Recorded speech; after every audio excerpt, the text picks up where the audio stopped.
responde na justiça e afirma que falar que Lucélia é inocente é um erro jurídico ainda, segundo ele.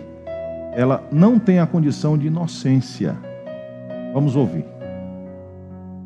Agora as provas mostram que ela é inocente, mas ainda responde na justiça. Como é que está esse trâmite em defesa dela?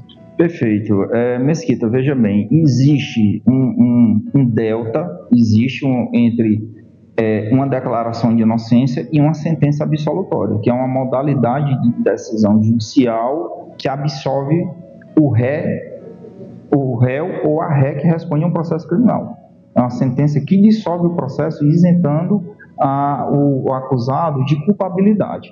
O que é que acontece? Tem se falado muito em inocência da Lucélia, nesse primeiro momento, é uma palavra equivocada, tá? A Lucélia ganhou um benefício da lei, eu acredito firmemente na inocência dela, não só porque ela declarou isso. Então até uma pergunta que eu devo fazer. Por que não acreditar na palavra da Lucélia? Apenas porque ela se encontra acusada? Isso aí não é uma coisa razoável, porque toda pessoa merece ser ouvida, merece ter a perspectiva do que ela diz sendo colocada em um prisma analítico. Você precisa analisar o que a pessoa diz. Eu não estou me colocando só como advogado da Lucélia, não. Qualquer pessoa consegue juntar os pontos aqui. Então, o que é que acontece? Tivemos um passo grande para que a justiça realmente, de fato, seja exercida. Confio no Judiciário do Estado do Piauí, apesar dessas agruras e coisa e tal, da demanda, porque as pessoas mesquitas realmente não sabem como funciona um processo judicial. Advogados sabem como um processo judicial é tramitado, como funciona uma secretaria cartorial de vara criminal, civil, previdenciária. É um arrastado porque existe uma grande demanda.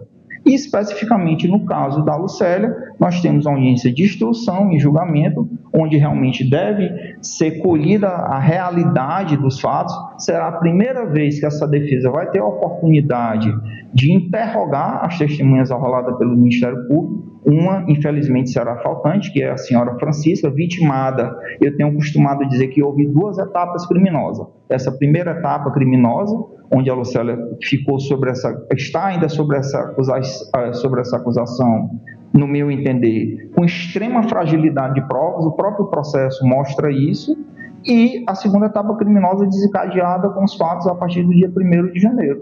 Só que falar que a Lucélia é inocente nesse primeiro momento é um erro jurídico. Ela não tem a condição de inocência, porque o Estado do Piauí, investido na pessoa, investido na juíza extremamente gabaritada, que é presidente da primeira vara criminal da comarca de Parnaíba, ainda não decidiu a causa. Após a audiência de instrução, talvez seja convertido em pedido de diligências, existe essa possibilidade de eu querer ouvir pessoas novas, tá? Pessoas de referência em outro processo que correm em apartado, onde eu vejo conexão nas condutas, mas o que existe hoje é uma liberdade provisória concedida pelo Poder Judiciário à senhora Lucélia, e que após o dia 23 eu estou plenamente confiante que desembocará em uma sentença absolutória em referência à mesma pessoa. E por fim, o advogado, ele afirmou que existe a possibilidade do Ministério Público pedir a absolvição de Lucélia. Vamos ver. De prova e instrução do processo, existe a possibilidade do próprio Ministério Público pedir a absolvição da Lucélia. É uma faculdade que pode ser exercida pelo Ministério Público. Eu já vi isso acontecer em outros procedimentos criminais, e a gente sabe que quando o promotor realmente não encontra prova, ele, como fiscal da lei, como titular da ação penal, ele pode pedir a absolvição. Já vi isso acontecer e eu creio que seja o caso. Caso isso não aconteça, após a instrução processual, a prova deve surgir nos autos, porque as testemunhas serão confrontadas. Pela primeira vez, elas estarão sobre a amplitude de defesa e sobre o contraditório, porque até agora os depoimentos foram prestados em seara investigativa, onde não existe ali o contraditório. A limitação do advogado em sede de inquérito policial é uma coisa que realmente existe.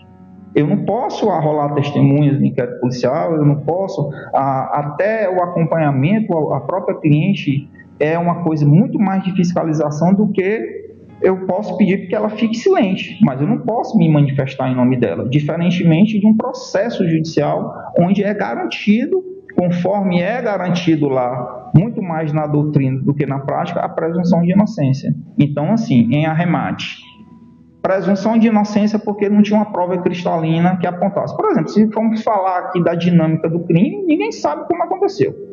Então, é frágil nesse sentido. Segundo, uma prova pericial que é apresentada agora aos 44 minutos do segundo tempo, Mesquita, só um breve comentário a isso. Eu tenho recebido nas redes sociais perguntando por que o advogado não apresentou a prova pericial. Isso não é de responsabilidade do advogado.